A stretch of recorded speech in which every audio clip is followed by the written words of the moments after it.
નડિયાદમાં ધારાસભ્ય પંકજભાઈ દેસાઈની ઉપસ્થિતિમાં કાંસના નવીનીકરણ અને પ્રતિમાના સ્થાનાંતરણની કામગીરી હાથ ધરાઈ।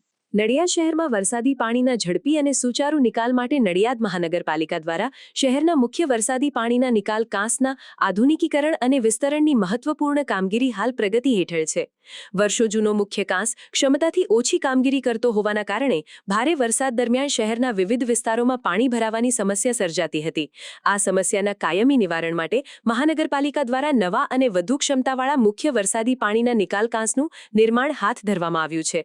આ મહત્વપૂર્ણ પ્રોજેક્ટ અંતર્ગત નવા મુખ્ય કાંસની લાઇન શ્રી સરદાર સાહેબની પ્રતિમાની નીચેથી પસાર થતી હોય કામગીરીને સુગમ બનાવવા તેમજ પ્રતિમાનું ગૌરવ અને સન્માન જળવાઈ રહે તે હેતુસર પ્રતિમાને સન્માનપૂર્વક અન્ય યોગ્ય સ્થાને ખસેડવાની કામગીરી ધારાસભ્ય પંકજભાઈ દેસાઈની ઉપસ્થિતિમાં હાથ ધરવામાં આવી હતી।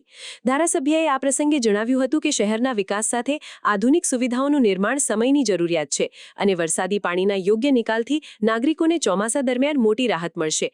સાથે જ તેમણે પ્રતિમાનું સ્થાનાંતરણ સંપૂર્ણ સન્માન અને તકેદારી સાથે કરવામાં આવી રહ્યું હોવાનું જણાવ્યું હતું। આજે સરદાર સાહેબની પ્રતિમા 1965માં આ પ્રતિમા મૂકેલી અને આ આમ તો લાગે છે પંચધાતુની પ્રતિમા બનાવી હોય એવું દેખાઈ રહ્યું છે। પ્રથમ તબક્કે અહીંયા રાકેશભાઈ પણ જે આ સ્ટેચ્યુના નિષ્ણાત છે એમના દ્વારા આ પ્રતિમા ઉપાડી અને મૂકવાનું કામ કરવામાં આવ્યું છે।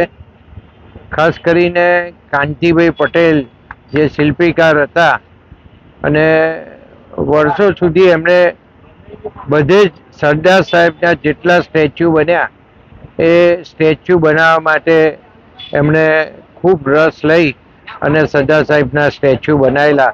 એ પૈકીનું આ એક સ્ટેચ્યુ છે।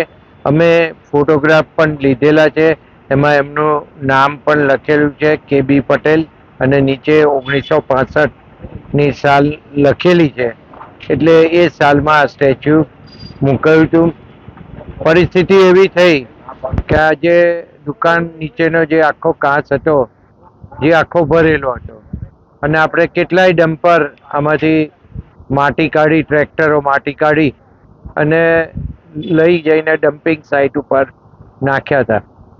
હવે જે આગળનો કાંસ સાફ કરવાનું હતું એમાં મુખ્યત્વે કાંસ સરદાર સાહેબના સ્ટેચ્યુ નીચે થઈ અને કાંસ જાય છે, એટલે જે મહત્વનો ભાગ બાકી રહી જાય તો પાણી ફરી નિકાલ થાય નહીં, એટલે એ સાફ કરવું જરૂરી હતું અને એના માટે થઈ અને આજે સરદાર સાહેબનું આ સ્ટેચ્યુ અહીંયાથી લઈ લેવામાં આવ્યું છે અને જેવી આની કામગીરી પૂરી થાય તે બાદ ફરીથી આ જ જગ્યાએ સ્ટેચ્યુનું ફરી નિર્માણ કરવામાં આવનાર છે અને લોકોને ખાસ કરીને ચોમાસાનું પાણીનો નિકાલ થાય એ જરૂરી બાબત છે લોકો માટે, નડિયાદ માટે, અને આ મુખ્ય કાંસ છે એટલે આ કામ કરવું જરૂરી। સમાચારની અવનવી અપડેટ જોતા રહો નિખરતા ગુજરાત ન્યૂઝ સાથે।